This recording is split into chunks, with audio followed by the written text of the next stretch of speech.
In the world beyond the Soviet Union, these are years when Europe marches to the beat of Adolf Hitler's drum.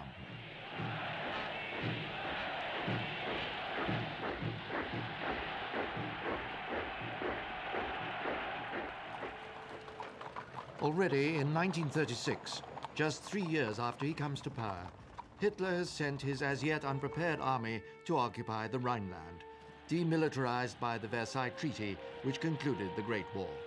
It is his first, most dangerous step. A moment when, for Adolf Hitler, everything teeters on the edge. Even his position as Führer itself depends on the reaction of the Western Allies. We know now that he has ordered an immediate German retreat if French forces oppose them.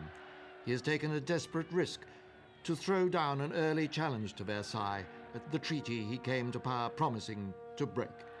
But in this vital test of nerve, Britain and France failed to act.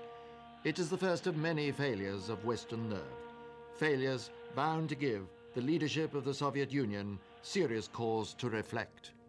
Worse is the news of a pact signed by Germany and Japan, and later joined by Italy, a treaty which targets the Soviet Union. To Stalin, there could be no stronger sign of the reckless speed with which Hitler intends to move. In the Kremlin, the message is clear. The Versailles Treaty, that whole rearrangement of frontiers imposed on Europe by the victorious Western Allies, has now no more than a few years to live.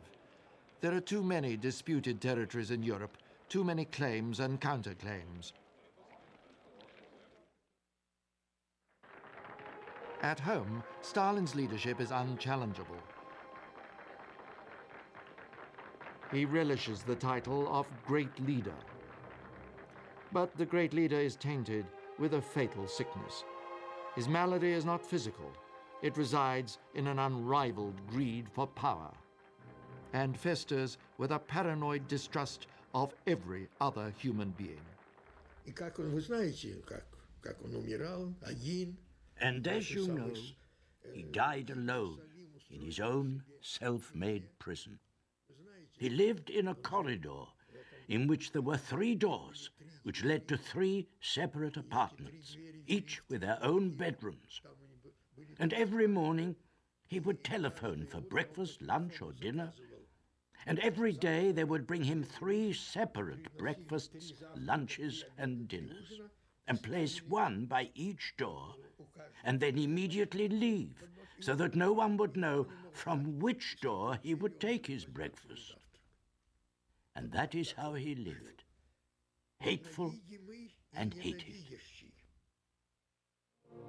The deathbed warning of Lenin and Trotsky's denunciation of Stalin as the gravedigger of the revolution have been chillingly justified in these years of arrest, murder, and enslavement of the Soviet people. Stalin has one single solution for all opposition to his will, and he sees foreigners, Westerners in particular, as people with the power to infect Soviet citizens with a nameless plague. For Stalin, this is reality. A squadron of the United States Navy visits the Far East Russian port of Vladivostok. Grigory Okonev was chief political officer of the Pacific Fleet. His nephew, Ilya, was a small boy at the time.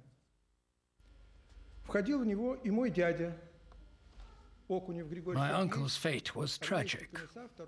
I myself was an involuntary witness of that unusual event in Vladivostok. A squadron of American warships, consisting of 1 battle cruiser, Augusta, and 4 destroyers, was paying a visit of friendship.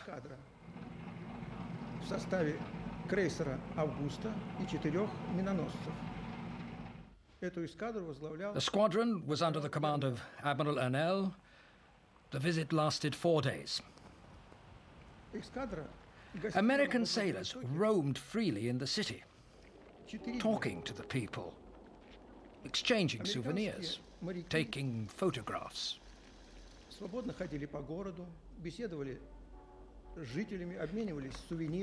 The Americans allowed the locals free access to the cruiser, showing it to anyone who wanted to see. I was there with my uncle, and Admiral Ernell met him personally. The Admiral took me around and showed me the gun turrets and plane decks. It was a mighty vessel.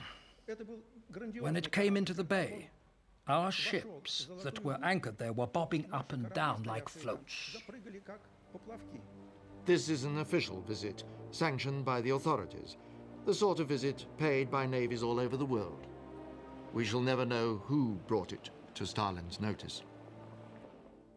When the American squadron left Vladivostok, mass arrests of personnel in our Pacific Fleet began. Sailors were accused of being recruited by American intelligence and becoming American spies. Furthermore, when I managed with great difficulty to get hold of the 150-page file on Okunev from the KGB, I saw that all the evidence was false because it had obviously been dictated to the prisoners by their interrogators. I also obtained his death certificate. It said that the cause of death was by shooting. Stalin's reckless savagery now leaves no area of Soviet life untouched. Literature and even science must conform. Nikolai Ivanovich Vavilov is a world-renowned geneticist, but Stalin prefers the theories of Lysenko, a Marxist charlatan. Stalin had made an appointment for 10 o'clock in the evening. Father was there at the right time. But he was made to wait 2 hours, till midnight. Stalin did not receive him for 2 hours. At last, after midnight, or even later, he was called. He went in and greeted Stalin. And Stalin started to ask him, "So, you are still busy with the flowers and berries and all that botany nonsense which is no use to anybody?" This prompted my father to deliver a lecture on the subject. Stalin listened in silence and then said, "You may leave, Citizen Vavilov." And that was the end of the meeting. It had a most sinister meaning. We now know that they were already planning to arrest my father in 1939. The trials of Marshals Tukhachevsky and Yakir are followed with new arrests of high-ranking military figures. It is an unending litany of arrest, torture, confession, and execution. In early 1938, Molotov proposes a list of new ministers to the Supreme Soviet.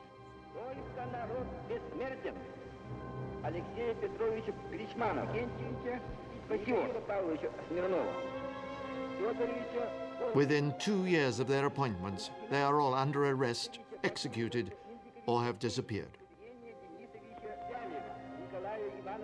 Now Stalin turns back to the people he contemptuously calls the little cogs, the broad masses of the Soviet peasantry.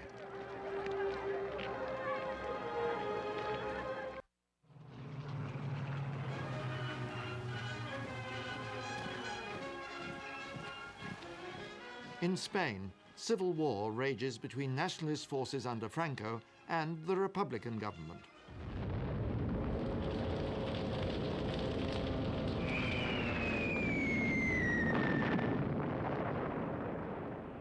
Communism and fascism, the two totalitarian ideologies, are in open confrontation.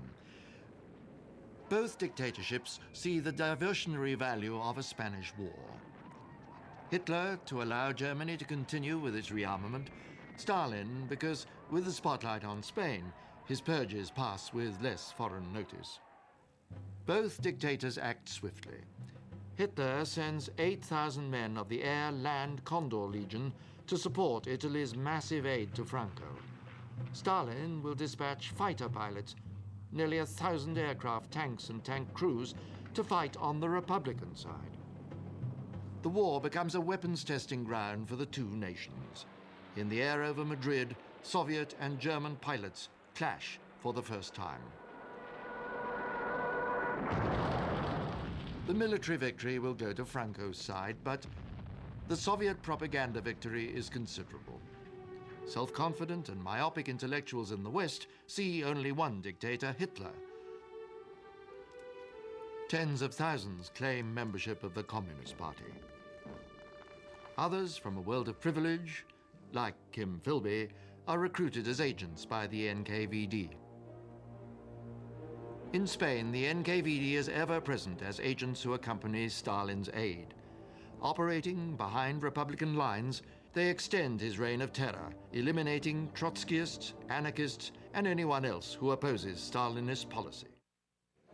At the League of Nations, Stalin tests the other course. Maxim Litvinov, Soviet foreign minister, and Maisky, Russian ambassador in London, labor to bring the Soviet Union closer to Britain and France. Peace, Maisky warns the West, is indivisible. But mistrust between Stalin and the West is great. Now Germany, with a series of stunning military and diplomatic successes, changes the face of Europe. In March 1938, German troops enter Austria. For Hitler, the Austrian, another stunning triumph. He is returned as ruler to the country of his birth. The country whose police files for the moment still record him as wanted for evading the draft. It is Czechoslovakia's turn next. Here, Hitler claims ethnic Germans in the Sudetenland area are being savagely persecuted. With threats against Prague, he precipitates an international crisis.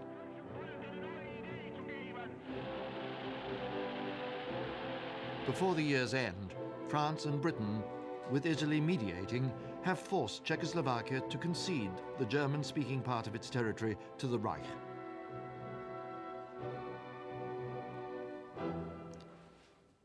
To Chamberlain, it is a triumph. Peace for our time. To the Soviet Union, it is a measure of how far the Western Allies will go to placate Hitler. Winston Churchill says, the governments of France and Britain had to choose between shame and war. They have chosen shame, but they will reap war. Hitler returns in triumph to Berlin after signing the Munich Agreement.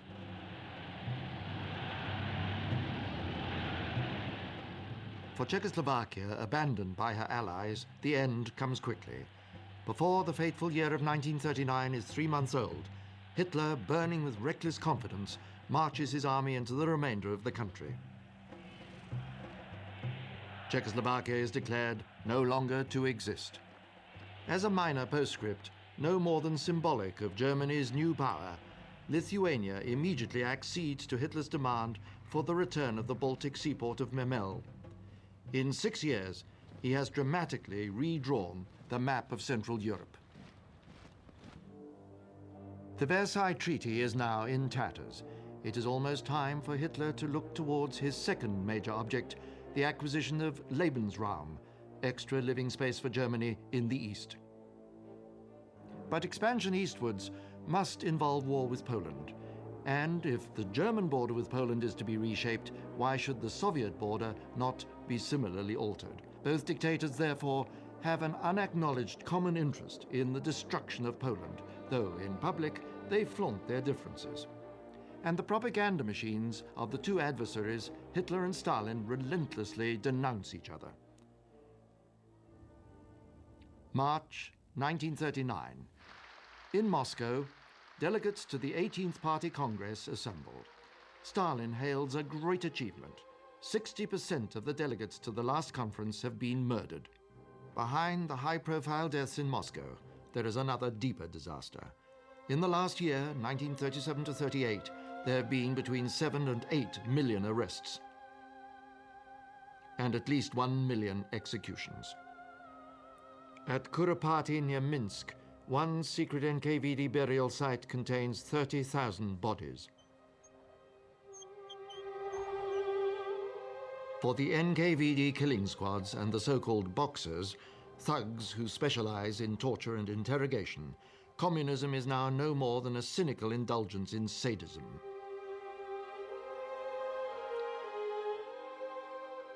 Now, on the fifth day, delegates to the Congress hear the stunning news of the German annexation of the rest of Czechoslovakia. Abandoned by her Western allies, the Czech government has ordered its people not to resist.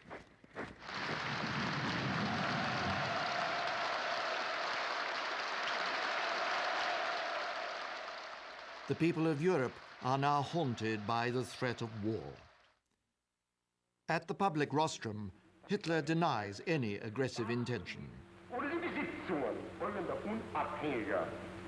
Unabhängiger Nationen nicht angreifen, dafür in Frage kommen nun Finnland, Lettland, Litauen, Estland, Norwegen, Schweden, Dänemark, Niederlande, Belgien, Großbritannien, Irland, Frankreich, Portugal, Spanien, die Schweiz, Liechtenstein, Luxemburg, Polen, Ungarn, Rumänien, Jugoslawien, Russland, Bulgarien, Türkei, Irak, Arabien, Syrien, Palästina.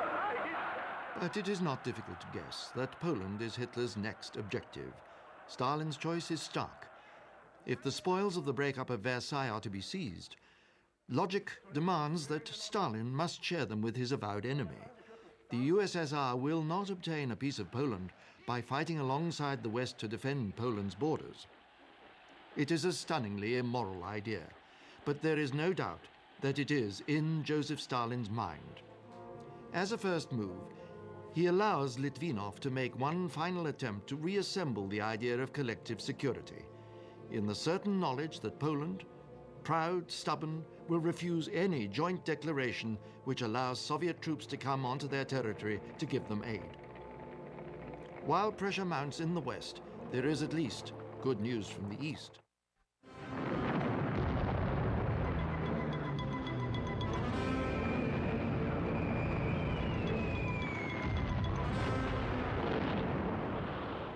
It is the first appearance on the international stage for the young, forthright General Gorgy Zhukov when he heavily defeats the Japanese Sixth Army at Kholkhin Gol and effectively secures the back door of the Soviet Union.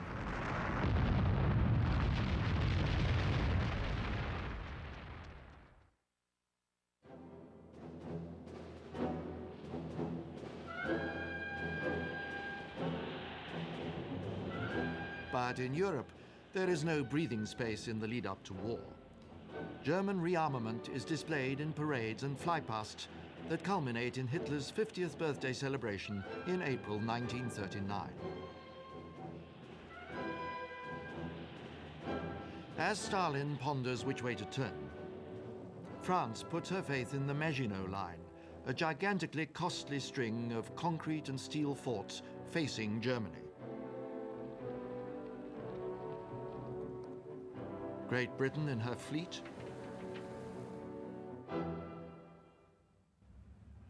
but Stalin is now ready to move forward with a realignment that will astound the world. Pressure of events keeps the gestation period short. At the 1939 May Day parade, sharp-eyed German diplomats record the fact that the Jewish and pro-Western Foreign Minister Maxim Litvinov is not on the podium.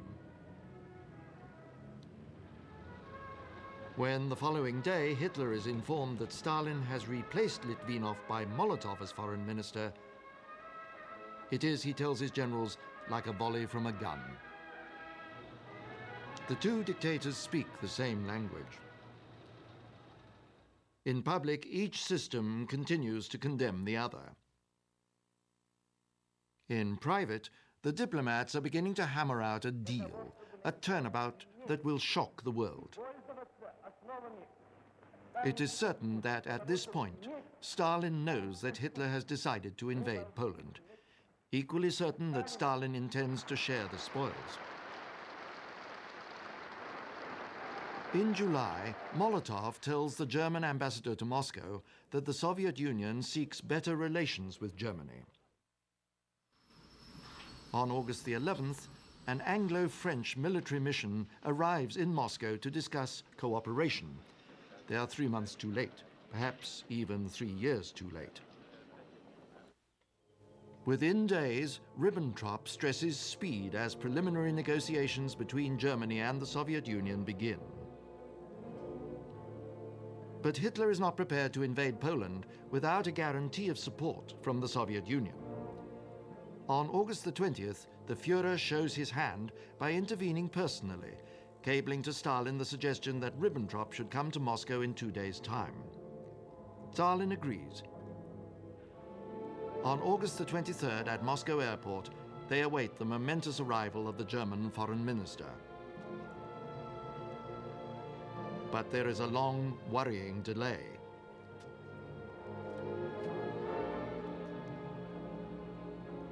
Only when Molotov, baffled, sends for information do they discover the reason. The plane carrying the Germans to their momentous rendezvous has been forced down, fired on by Soviet border defenses.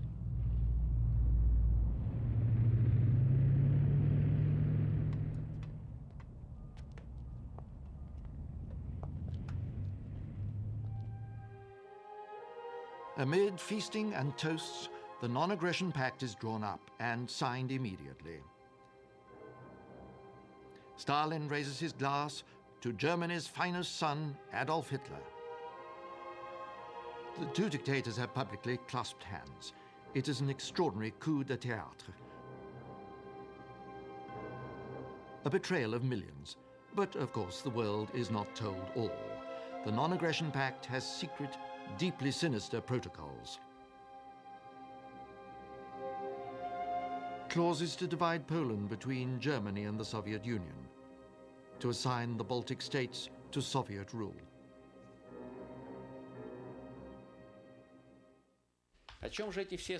What do all these protocols contain? I'll run through them briefly. The additional secret protocol on spheres of interest of Germany and the USSR, the interpretation of the supplementary protocol, the protocol on the possible resettlement of population, the secret protocol concerning possible changes, essentially how to divide the Baltic states, concerning suppression of dissent on territory of divided Poland, the protocol on Germany's waiver of claims to Lithuanian territory. We agreed to give $75 million to Germany, marks or dollars, for that piece of Lithuania. A map made on the next Ribbentrop visit, signed by Stalin himself, shows the division of spoils. These are obviously historic documents. They have been kept in complete concealment since 1939 because they represent a final verdict on Soviet diplomacy, which negotiated with the Western democracies for several months in 1939 and achieved nothing, and then sealed a friendship agreement with the fascists in the space of 2 days. Of course, both the fascists and the Western democracies were using cunning. It was a big game, diplomatic bargaining. But the Soviet Union, Soviet diplomacy, Stalin and Molotov, they showed historic immorality, immorality to the utmost degree.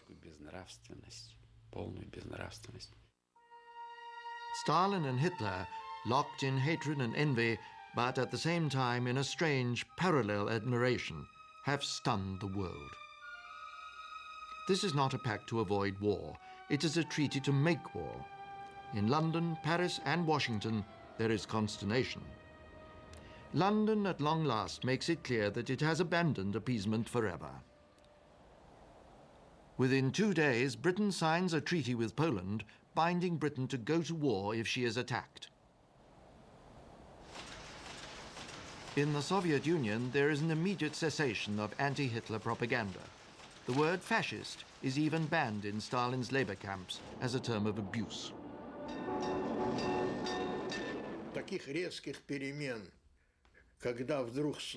Such acute changes of policy, when the word fascist suddenly disappeared, it was extraordinary. And the next time we heard the word fascist was in Molotov's speech on the 23rd of June, the day after the invasion. And it sounded strange when he said, "those fascist rulers," and so on. It was only then that we realized that fascism did exist after all.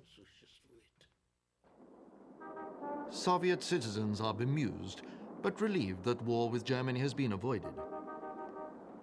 As yet, they know nothing of the secret protocol, but the events of the next few days will allow the more astute to guess. The ground has been prepared by Nazi propaganda, as it was prepared in Czechoslovakia. On the last day of August, Goebbels claims Poland has attacked German border forces. The bodies are executed prisoners dressed in Polish uniform. On a device of such transparent banality does the Second World War begin. Hitler goes to the front at the town of Kulm to oversee his victory. On the morning and early afternoon of September the 3rd, Chamberlain in London honors his guarantee to Poland and declares war on Germany.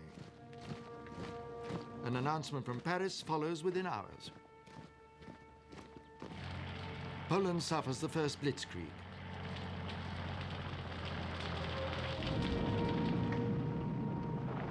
The Polish forces fight back with great courage against hopeless odds. The Luftwaffe bombs Warsaw at will.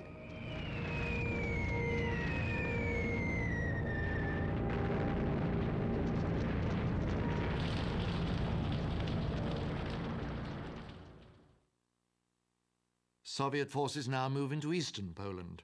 There can be no resistance. From Minsk, Stalin allows the Luftwaffe to fly missions against the Polish forces. German and Soviet generals coordinate the action. Within 6 weeks, it is all over. In Poland, where ethnic Belarusians and Ukrainians have welcomed the Red Army with flowers, the hideous pattern of arrest and deportation begins. Known anti-communists, priests, army officers. It is now certain that this is the period of the great NKVD massacre of Polish officers at Katyn Forest near Smolensk. Denied for so long by Soviet governments, there is no longer any doubt that the massacre was by NKVD troops. Kaczynski Beck has lived near the site of the massacre since he was born in 1918. Yes, this zone was closed and no one was allowed to enter it. It was only opened up 3 years ago. At that time, we brought Poles here, and they were unloaded from the carriages and taken to Kuzikory in the forest. The guards took them down there. The wagons were called ravens, black ravens. The wagons were taken straight to the carriages, carriages with bars on the windows, and from there they were taken away. Religious people, military people, even civilians with suitcases and bags, even dogs.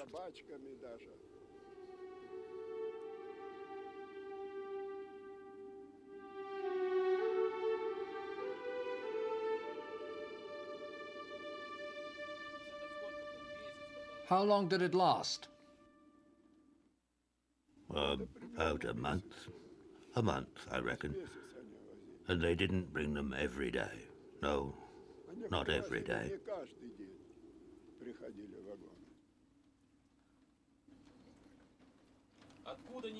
Where from? I don't know.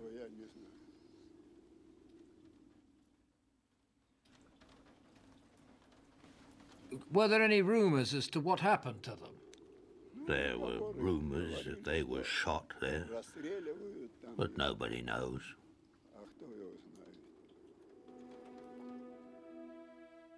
Only now is the order to shoot the officers revealed. Signed by Stalin, Molotov, Mikoyan, Voroshilov, and Beria, the exact number of deaths has never been established.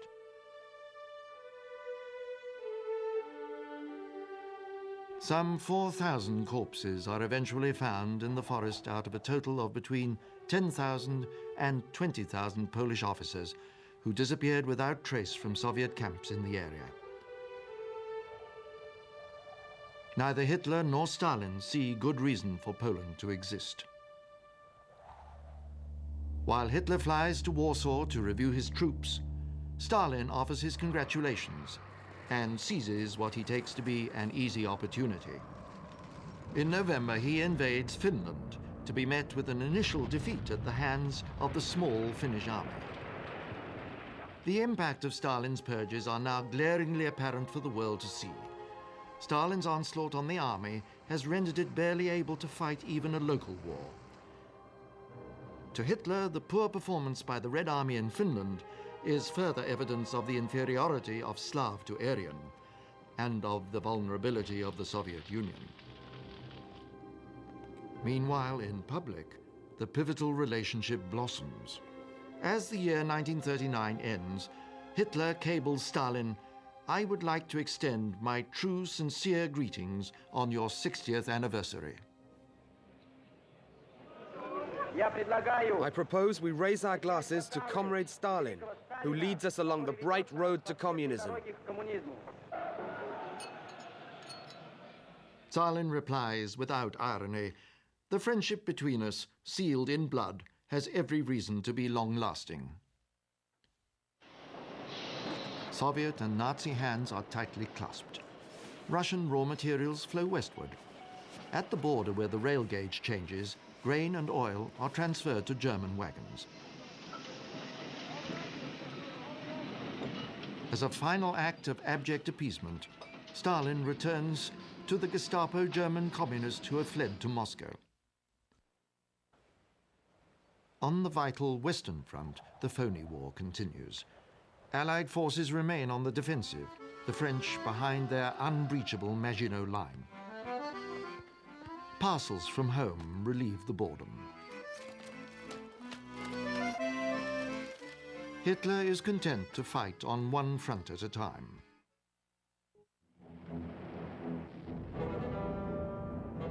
In May 1940, the Germans launch a spectacular Western offensive, invading the Low Countries and splitting the French and British armies with rapacious panzer thrusts.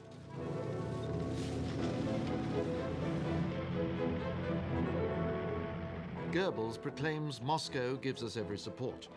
As each of the small capitals of Northwest Europe fall, Stalin closes down the Soviet embassies, a tacit recognition that might is right. In London, Chamberlain is called on to resign. Winston Churchill becomes Prime Minister and struggles to rally France and Britain against the spectre of a devastating defeat. But the German army is unstoppable. Millions of civilians flee northern France. The French government leave Paris amid scenes of chaos on the roads. At Dunkirk, the British Navy evacuates 330,000 British and French soldiers under fire.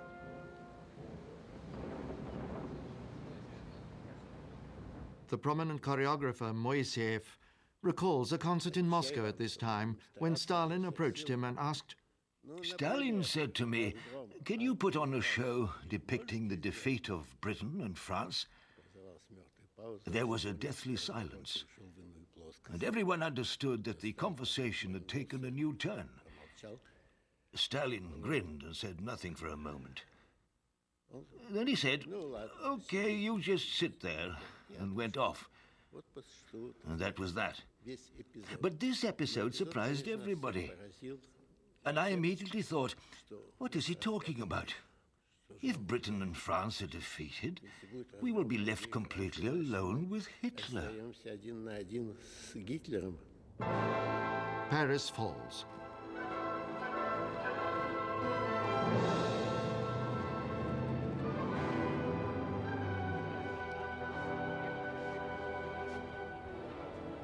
and the French sign a punitive armistice.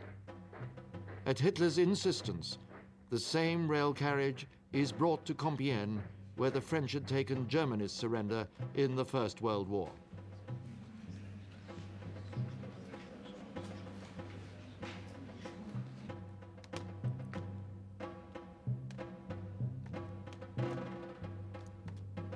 It is a result Hitler has dreamed of since he was in the trenches. Berlin celebrates the fall of France, where vast new industrial and agricultural riches have fallen under German control. But there are spoils for Stalin too. In the north, Lithuania, Latvia and Estonia are annexed, again in accordance with the secret agreements made with Hitler. In all, Stalin has gained 175,000 square miles of territory and 20 million new inhabitants for the Soviet Union. As the NKVD move in, thousands of his new subjects are shot. Tens of thousands more are immediately arrested and transported to swell the workforce in the Gulag.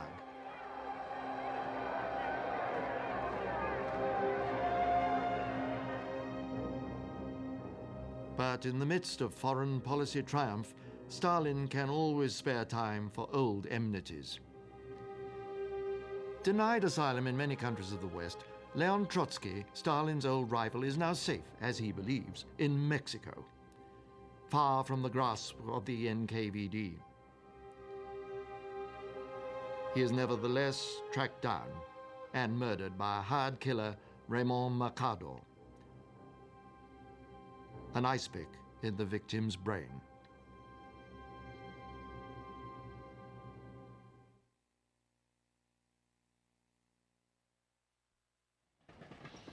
Yet, for the Soviet-German special relationship, there are already clouds on the horizon.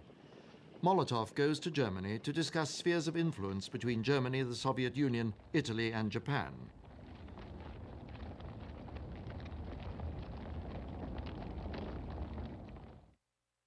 In fact, as we now know, the Japanese Foreign Minister Matsuoka has already been told that Germany will expect Japan's involvement in any war against the Soviet Union, and that Hitler has already signed Instruction 18, ordering preparations for the attack on the Soviet Union to continue. But the Japanese are not to be tempted. Tokyo decides it would prefer to keep its own back door to the Soviet Union firmly locked. Matsuoka therefore flies to Moscow to sign a treaty of neutrality.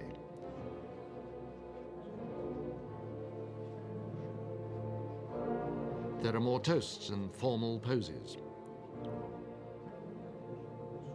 And Stalin accords Matsuoka the signal honor of a personal send-off. But Stalin now is a rabbit caught in headlights. On the day that Stalin signs a pact of friendship with Yugoslavia, Hitler attacks in the Balkans. Is this to be the last blitzkrieg, or will the Soviet Union be next? What is certain is that if Hitler follows Yugoslavia with an attack on the Soviet Union, Stalin's gamble to grab the spoils of a disintegrating Versailles will have failed disastrously. It will have left the Soviet Union isolated without an ally in the world. Stalin has made too many bitter enemies in the party and the army. His own position as leader, his life is in the balance. He cannot even admit the possibility that he has miscalculated, that Hitler is about to attack. But details of German intentions are coming from all quarters. Churchill, with the German High Command code available to him, informs Stalin by secret cable.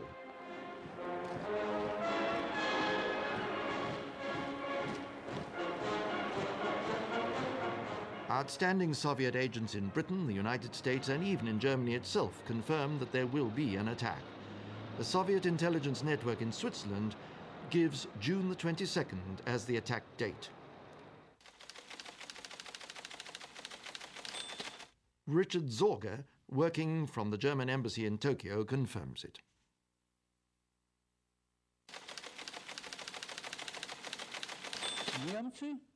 The Germans started to move troops and station them in Finland, at strategic points close to the border with the Soviet Union.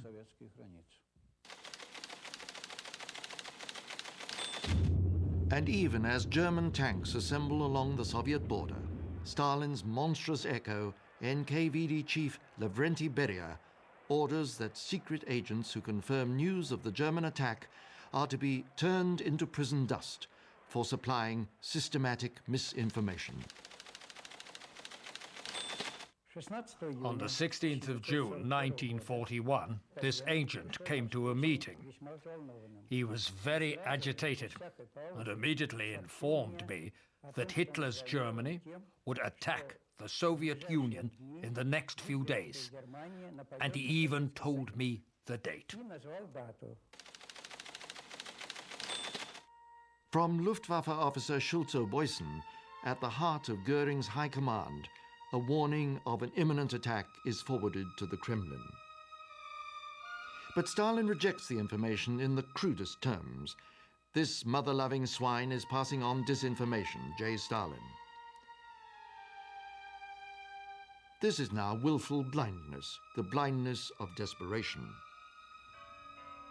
As the fateful hour approaches, Stalin rejects requests from Zhukov and Timoshenko to move the troops on the border to defensive positions. Throughout the Soviet Union, young people celebrate at graduation parties. At 11 p.m. on the night of June the 21st, a German deserter, Alfred Liskov, crosses to the Soviet side with the warning that the attack is coming in 5 hours' time. Like all other warnings, it is ignored. The graduation parties continue deep into the night. Drinking, dancing, talking, flirting.